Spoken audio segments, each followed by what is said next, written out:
अभी कल परसों की ही बात है, हम 2 दिन दोस्त बैठे हुए थे तो हमारी आपस में बात हो रही थी।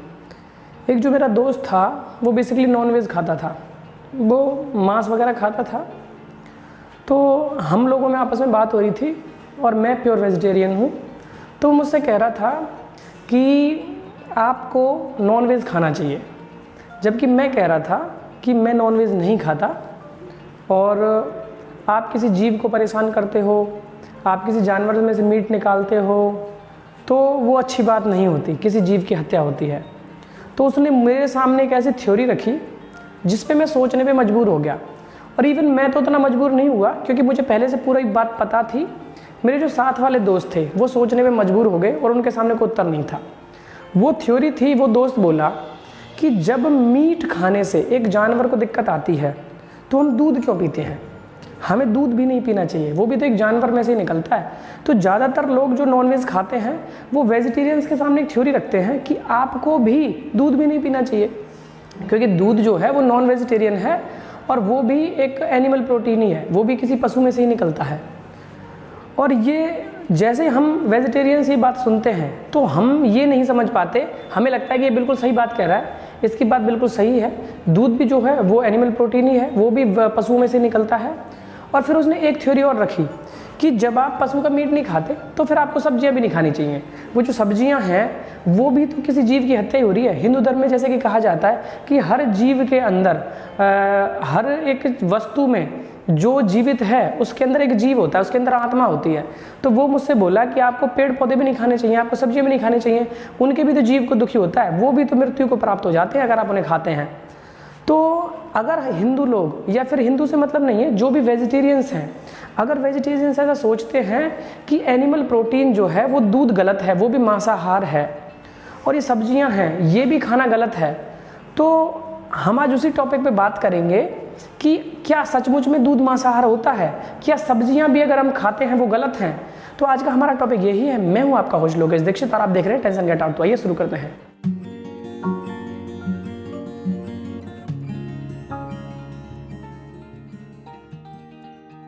देखिए, मैं हमेशा साइंस के ऊपर वीडियो बनाता हूँ ज़्यादातर की, जो साइंटिफिकली बातें होती हैं, लेकिन इस बार मैं साइंटिफिकली बात ना करके फिलॉसफी वाली बात करता हूँ। और ये फिलॉसफी वाली बात भी नहीं है, ये एक्चुअल में समझने वाला है, एक कॉमन सेंस है।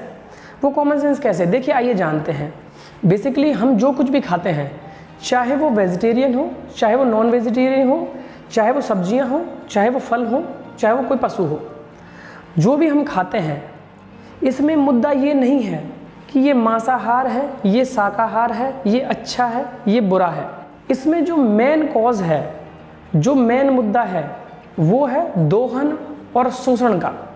ये दोहन और शोषण क्या है, देखिए जो भी वस्तु हमें ऐसी चीज़ों से प्राप्त होती हैं जिनसे, जिस चीज़ से हमें उस वस्तु प्राप्त हो रही है, उस पशु को, उस पौधे को या किसी भी चीज़ को अगर हमसे कोई नुकसान नहीं हो रहा, अगर उसकी हानि नहीं होती या वो प्रताड़ित नहीं होता, तो वो चीज़ें बेसिकली दोहन में आती हैं। और ऐसी वस्तुएं जिनसे हम अगर किसी से वो ले लेते हैं और उसको उससे प्रताड़ित होना पड़ता है, उसका उससे नुकसान होता है या उसकी मृत्यु होती है, तो वो शोषण में आती हैं। तो जो दोहन वाली चीज़ें होती हैं वो हमेशा ही बेसिकली सही मानी जाती हैं और जो शोषण वाली चीज़ें होती हैं वो गलत होती हैं। तो हम इसी फंडे को अपने खाने के ऊपर लागू करते हैं। देखिए ऐसा है, आप अगर कोई सब्जी खाते हैं तो सब्जियों के साथ होता क्या है कि हमने वो सब्जी फल लिया, एक पेड़ के ऊपर फल लगे हुए हैं और हमने उस फल को तोड़ लिया, ठीक है। तो एक दिमाग में आएगा हमारे में कि हमने इस फल को तोड़ना उचित है या अनुचित है। देखिए वो जो फल है बेसिकली उसमें से फल अगर पक जाएगा तो उसमें से बीज निकलेंगे, बीज जमीन पे गिरेंगे, उससे नया पौधा बनेगा। ऐसा ही होता है ना। अगर हम इस रूटीन को ब्रेक करते हैं, अगर हम इस रूटीन को तोड़ते हैं तो वो निश्चित ही शोषण है, यानी कि हम उसे पाप की श्रेणी में या गलत की श्रेणी में रखेंगे। लेकिन अगर हम उस फल को तोड़ के खा लेते हैं और बीजों को हम कभी भी इस्तेमाल नहीं करते, उनको फेंक देते हैं, तो जो फल है वो दोहन में आता है। अगर हम उसको नहीं खाएंगे तो भी वो पकने के बाद सड़ ही जाएगा। अगर कोई सब्जी है वो सब्जी लग चुकी है, अगर हम उसे यूज़ नहीं करेंगे तो उसके बाद भी वो ख़त्म हो ही जाएगी। अब लोग कहेंगे कि अगर कोई जानवर है उसे हम खा जाते हैं, अगर उसे हम काट के खा लिया तो अगर हम उसे नहीं खाएंगे तो वो भी मर जाएगा। बिल्कुल सही बात है, लेकिन इसमें थोड़ा सा पेंच है। देखो समझने वाली बात क्या है, इंडियंस अपने खाने में सबसे ज़्यादा गेहूं का उपयोग करते हैं। तो गेहूं की जो फसल होती है नॉर्मली वो 4 से 6 महीने में पक जाती है।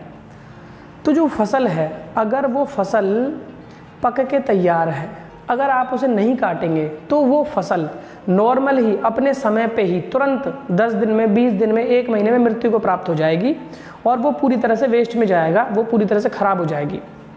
ऐसे ही फलों के साथ होता है, अगर आप फल को तोड़ के नहीं खाएंगे तो फल निश्चित ही सड़ जाएगा। और पका हुआ फल, मैं पके हुए फल की बात कर रहा हूँ, उसकी ज़्यादा लंबी उम्र नहीं होती। अगर उस पके हुए फल को खाएंगे वो निश्चित ही कुछ दिन में ख़राब हो जाएगा। अब आते हैं हम जानवरों के ऊपर। तो जानवर जो होते हैं, अगर हम उनका मीट खाते हैं तो मीट के साथ होता क्या है, एक मुर्गी है, एक बकरा है या एक कोई भी जानवर है, अगर वो हमने आज खा लिया, हमने उसको काटा, हम उसे अपने फूड आइटम में शामिल किया और हम उसे खाद्य पदार्थ की तरह हम उसे खा गए, तो उस कंडीशन में क्या होगा हमें नहीं पता। तो क्या आप पक्का ये कह सकते हैं कि आज आपने एक बकरे को या मुर्गे को या किसी भी जीव को खा लिया, मछली को खा लिया, तो आप कह सकते हैं कि अगर आपने आज खाए थे कल मर जाती या उसकी उम्र इतनी ही थी? नहीं। अगर आपने आज एक मुर्गी खाई है या आपने चिकन खाया है या मछली खाई है, कोई भी जीव खाया है, तो उसकी उम्र का आपको नहीं पता। क्या पता वो जीव आपने आज मार के खा लिया, उसकी उम्र 10 साल बाद तक मृत्यु हो, 20 साल बाद मरेगा या 50 साल बाद मरेगा। तो बेसिकली आपने उसका जो जीवित रहने की जो दर है, आपने जो उसका नॉर्मल रूटीन जीवन है उसको प्रभावित किया। तो आपके उसको खाने के वजह से जो फूड चेन में तो आप उसे ले आए, लेकिन उसके खाने के वजह से आपने उसके जीवन को खंडित कर दिया और उसको वो मतलब अनचाहा ही मृत्यु को प्राप्त हो गया। लेकिन फलों और सब्जियों के साथ ऐसा नहीं होता। अगर आप फल और सब्जी खाते हैं तो बेसिकली वो फल और सब्जियां अगर आप नहीं खाएंगे तो निश्चित ही अगले 10-20 दिन में ही वो 100% ही खराब होंगी ही होंगी। तो वो दोहन में आती हैं। और जो नॉन वेज हैं, जो पशुओं से मिलने वाला मांस है, वो जो है वो शोषण में आता है, इसलिए वो गलत होता है। अब आते हैं दूध के ऊपर। जो दूध होता है वो बेसिकली दोहन है। देखिए, अगर हम दूध को दोहते हैं, दोहना ही बोलते हैं बेसिकली, उसे दोहने को ही प्रभावित करके पर्यायवाची के तौर पे दोहन में तब्दील कर दिया गया है। तो अगर हम किसी पशु से, कोई बकरी हो, कोई गाय हो, कोई भैंस हो, अगर हम उसे दूध निकालते हैं तो दूध निकालने में उस पशु को कोई भी हानि नहीं होती है। अगर आप इस तरह से दूध निकालते हैं कि उस पशु को कोई हानि नहीं होती, तो निश्चित ही दोहन है और वो मांसाहार की श्रेणी में नहीं आता। बिल्कुल ही अगर कोई बंदा कहता है कि वो एनिमल प्रोटीन की वजह से मांसाहार है या गलत है, तो मैं ऐसा नहीं मानता। और इवन मेरे मानने से ही नहीं है, वो दोहन है, वो मांसाहार की श्रेणी में नहीं आएगा। अगर कोई बंदा क्या करता है कि एक गाय का बच्चा है या भैंस का बच्चा है, उसको दूध नहीं पिलाता, उसके हिस्से का भी दूध निकाल लेते हैं, भैंस या गाय या किसी बकरी को ज़बरदस्ती पीट के उसका दूध निकालते हैं, इंजेक्शन लगा के ज़बरदस्ती उसका दूध निकालते हैं, उसकी क्षमता कम है, क्षमता से ज़्यादा दूध निकालते हैं, अगर आप उसका शोषण करते हैं तो वो दूध बेशक से दूध है, लेकिन वो दूध मांसाहार की श्रेणी में ही आता है। वो दूध अच्छा नहीं है और वो आपके स्वास्थ्य के लिए भी लाभदायक नहीं है। तो अगर हमारा जो फंडा है खाने का, वो दोहन और शोषण से संबंधित है। अगर हम कोई ऐसी वस्तु उपयोग करते हैं जिससे कि वो उस वस्तु को देने वाला प्रताड़ित नहीं होता और वो अनचाहा ही मृत्यु को प्राप्त नहीं होता, तो वो दोहन की श्रेणी में आते हैं। वो गलत बिल्कुल नहीं होता है। लेकिन जो चीज़ें, चाहे वो मांस हो, चाहे वो और चीज़ें हों, अगर वो अनचाहा ही कोई जीव उससे मृत्यु को प्राप्त हो जाता है, वो प्रताड़ित होता है, उसको दर्द होता है, तो वो मांसाहार की श्रेणी में आता है, वो शोषण की श्रेणी में आता है। तो दोस्तों, अगर आपको वीडियो अच्छी लगी है तो हमारे चैनल को सब्सक्राइब कर दीजिए, बेल आइकन को दबा दीजिए।